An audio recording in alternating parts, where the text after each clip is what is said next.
So hello guys, स्वागत छ तपाईलाई मेरो च्यानल एडुग्याजममा। सो आज हामी पढ्दैछौँ क्लास 12 मा भएको connective tissues. So let's begin.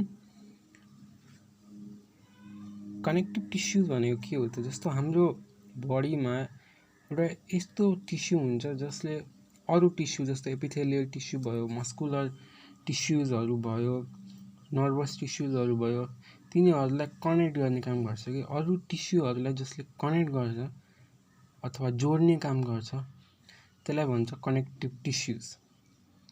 है त्यो बुझौँ।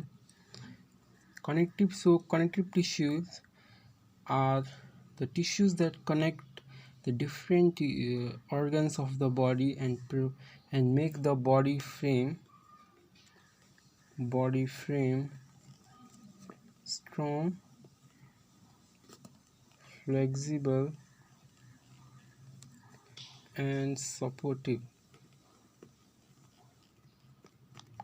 यसलाई भन्छ कनेक्टिभ टिस्युज। अब अगाडि बढौँ। कनेक्टिभ टिस्यु यो पनि टिस्यु हो। टिस्यु भनेपछि त सेलबाट बन्ने भयो।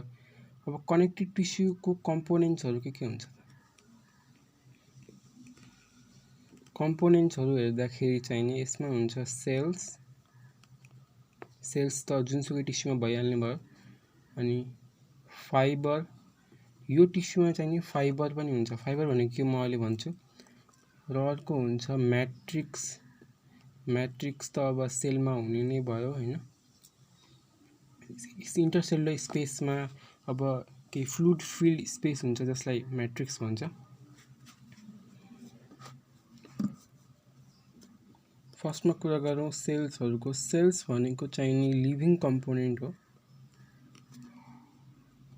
लिभिङ कम्पोनेन्ट भनेको यसले रेस्पायर गर्छ र अन्य विभिन्न फङ्सन्सहरू जुन सेल्सकोले गर्ने हो त्यो गर्ने भएकोले यो चाहिँ नि लिभिङ हुन्छ, यानि कि जिउँदो कम्पोनेन्ट हो। यो सेल्सको टाइप्सहरू भन्दाखेरि चाहिँ नि कस्तो कस्तो सेल्सहरू हुन्छ त? एउटा सेल हुन्छ फाइब्रोब्लास्ट। फाइब्रोब्लास्ट सेल चाहिँ नि स्पिन्डल सेपको हुन्छ, जस्तै हेर्न सक्नुहुन्छ। यस्तो स्पिन्डल सेपको हुन्छ र यसले पछि गएर यो आफ्नो कुनाहरूबाट यो यताबाट फाइबरहरू बनाउने काम गर्छ कि यस्तो फाइबरहरू बनाउने काम गर्छ। यसको मेन फङ्सन चाहिँ नि फर्मेसन अफ फाइबर्स पनि 3 प्रकारको हुन्छ, त्यो अहिले म भन्छु। अर्को पनि फङ्सन हुन्छ, यसले म्याट्रिक्स अथवा म्याट्रिक्सलाई ग्राउन्ड सब्सटेन्स पनि भन्छ। ग्राउन्ड सब्सटेन्सले मैले जीएस लेखेँ। ग्राउन्ड सब्सटेन्स पनि यसले सिक्रेट गर्ने काम गर्छ। अब अर्को सेलमा जाउँ। यो 1 भयो। अर्को सेकेन्ड कुन प्रकारको सेल हुन्छ त? चाहिँ म्याक्रोफाजेज सेल्सहरू हुन्छ। म्याक्रोफाजेज सेल्स भनेको जस्तो शरीरमा कुनै फरेन बडिजहरू आयो अथवा बडीलाई हार्म गर्ने किसिमको सब्सटेन्सहरू जस्तो ब्याक्टेरिया, जर्म्सहरू आयो, तिनीहरूलाई खानको लागि, तिनीहरूलाई मार्नको लागि, तिनीहरूलाई इन्गल्फ गर्नको लागि चाहिँ नि कनेक्टिभ टिस्युमा एक प्रकारको सेल हुन्छ जसले भन्छ म्याक्रोफाजेज सेल्स। यिनीहरूले चाहिँ नि इन्गल्फ फरेन बडिज, ब्याक्टेरिया। अर्को पनि प्रोपर्टी हुन्छ, यसले चाहिँ नि सो अमोबोइड मुभमेन्ट।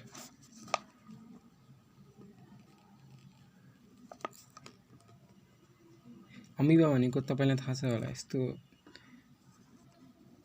कुनै पर्टिकुलर फिक्स सेप नभएको अर्गानिजम। अमिबाले मतलब जस्तो मुभमेन्ट देखाउँछ त्यस्तै प्रकारको यो सेलले पनि मुभमेन्ट देखाउने भएकोले अमिबोइड मुभमेन्ट यसले देखाउँछ।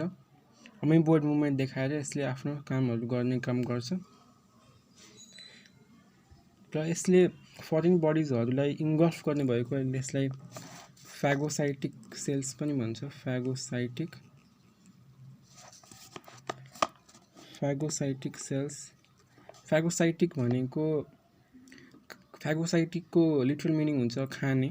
नराम्रो बडिजहरू जुन बडीमा भएको छ त्यसलाई खाने, त्यसलाई मार्ने, त्यसलाई इन्गल्फ गरेर शरीरलाई प्रोटेक्ट गर्ने भन्ने बुझिन्छ। अर्को थर्ड नम्बरको सेल छ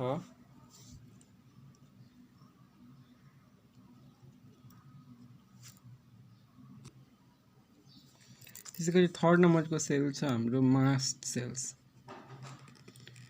मास्ट सेल्स पनि कनेक्टिभ टिस्युमा हुने एक प्रकारको सेल नै हो, तर मास्ट सेल्स कहाँबाट आउँछ त भनेपछि त्यो चाहिँ नि जुन डब्ल्युबिसीको एउटा टाइप हुन्छ बेसोफिल भन्ने, त्यो बेसोफिल सेल जब कनेक्टिभ टिस्युमा बस्न आउँछ हैन, कुनै फरेन सब्सटेन्सहरूलाई किल गर्नको लागि अथवा केही बडीको डिफेन्स मेकानिजमको लागि जब त्यो बेसोफिल भन्ने डब्ल्युबिसी कनेक्टिभ टिस्युमा इन्टर गर्छ, त्यो म्याट्रिक्समा जब बसिरहेको छ, त्यो बाहिरतिर जाँदैन, आफ्नो काम भएर पनि त्यहीँ बसिरहेको छ भने त्यो चाहिँ नि पछि एकदम मोटो सेलमा चेन्ज हुन्छ, एकदम इलङ राउन्डेड सेलमा चेन्ज हुन्छ, जसको न्युक्लियस राउन्डेड हुन्छ र सेल चाहिँ स्फेरिकल सेप हुन्छ लगभग, त्यसलाई भन्छ मास्ट सेल। र त्यो मास्ट सेलले पछि गएर तीनटा चिज सेक्रेट गर्छ, हेपारिन, हिस्टामिन र सेरोटोनिन। र यी तीनवटा जुन सिक्रेट गरेको छ तिनको फङ्क्सन्स चाहिँ तपाईले जान्नुपर्छ, त्यो चाहिँ इम्पोर्टेन्ट हुन्छ। हेपारिनको फङ्क्सन चाहिँ नि हेपारिनले चाहिँ नि प्रिभेन्ट्स ब्लड क्लटिङ। अब यो भनेको के हो त, जस्तो हाम्रो ब्लड भेसल्सहरू हुन्छ त्यहाँ त ब्लड कन्टिन्युअसली फ्लो भइरहेको हुन्छ। अब जस्तो चोट लागेर रगत बग्दाखेरि बाहिर त्यतिखेर रगत नजम्यो भने बगी गयो भने त राम्रो हुँदैन, त्यसैले रगत ब्लिडिङ भएपछि रगत जम्ने गर्छ। तर यदि यो ब्लड भेसल्समै रगत जम्न थाल्यो भने त मान्छे मार्दैन, त्यसैले ब्लडलाई यो ब्लड भेसल्समा बग्दाखेरि जम्न नदिनको लागि चाहिँ नि हेपारिनले काम गर्छ। सो हेपारिनले चाहिँ नि ब्लड भेसल्समा बगिरहेको ब्लडलाई क्लट गर्नबाट बचाउँछ, क्लट हुनबाट, क्लट भनेको जम्नबाट बचाउँछ। अर्को आयो हिस्टामिन। हिस्टामिनको फङ्क्सन्स के हो भनेपछि हिस्टामिनले चाहिँ नि कजेज इन्फ्लामेसन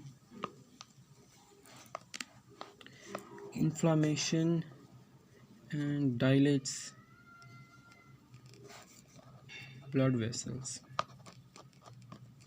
अब यो भने के हो त, हिस्टामिनले इन्फ्लामेसन गराउँछ अरे। जस्तो कुनै कमिलाले काट्यो अथवा हामीलाई कुनै इन्फेक्सन भयो, मच्छरले काट्यो भने त्यतिखेर शरीरको इम्युन सिस्टमले त्यसबाट हुने प्रभावित जुन समस्याहरू आउन सक्छ त्यसबाट बचाउनको लागि इम्युन सिस्टमले काम गरिराख्दाखेरि शरीरको त्यो ठाउँमा इन्फ्लामेसन हुनु एकदम जरुरी छ। इन्फ्लामेसन कसरी हुन्छ त, ब्लड भेसल्सहरू डाइलेट भएर त्यहाँ रगतको मात्रा बढ्छ, त्यसको लागि हेल्प गर्ने चाहिँ नि हिस्टामिन भन्ने हुन्छ।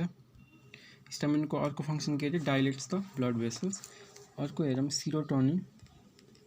सेरोटोनिनको फङ्क्सन चाहिँ नि हिस्टामिनको एकदम अपोजिट हुन्छ। Serotonin causes constriction of blood vessels. Constriction of blood vessels. Constriction भनेको ब्लड भेसल्सको डायमिटरलाई साँघुरो बनाइदिन्छ, जसले गर्दा त्यहाँ ब्लड फ्लो कम हुन्छ। सेरोटोनिन एक्टिभेट भयो भने चाहिँ त्यसले चाहिँ नि ब्लड भेसल्सलाई कन्स्ट्रिक्ट गराउने काम गर्छ।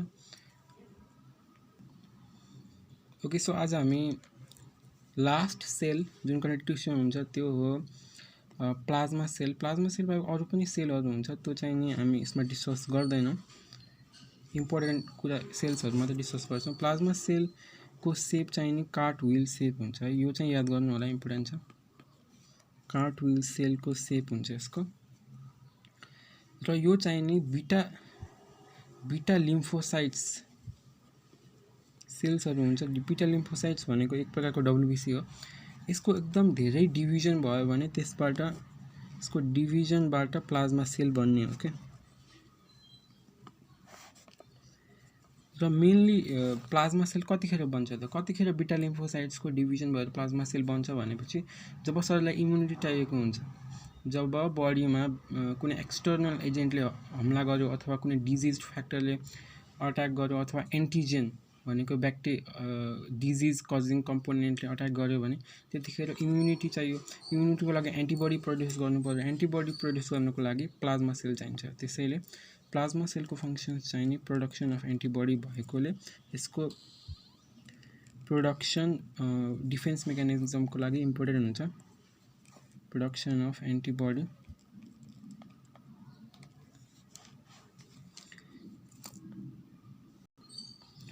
सो आजको लागि यति नै गाइज। होप गाइज तपाईँलाई मन पर्यो होला यो भिडियो। मन पर्यो भने लाइक सब्सक्राइब गरिदिनुहोस्। यसपछि चाहिने म कनेक्टिभ टिस्यूको अर्को कम्पोनेन्ट यानि कि फाइबर्सहरूको बारेमा डिस्क्राइब गर्नेछु। Till then good by.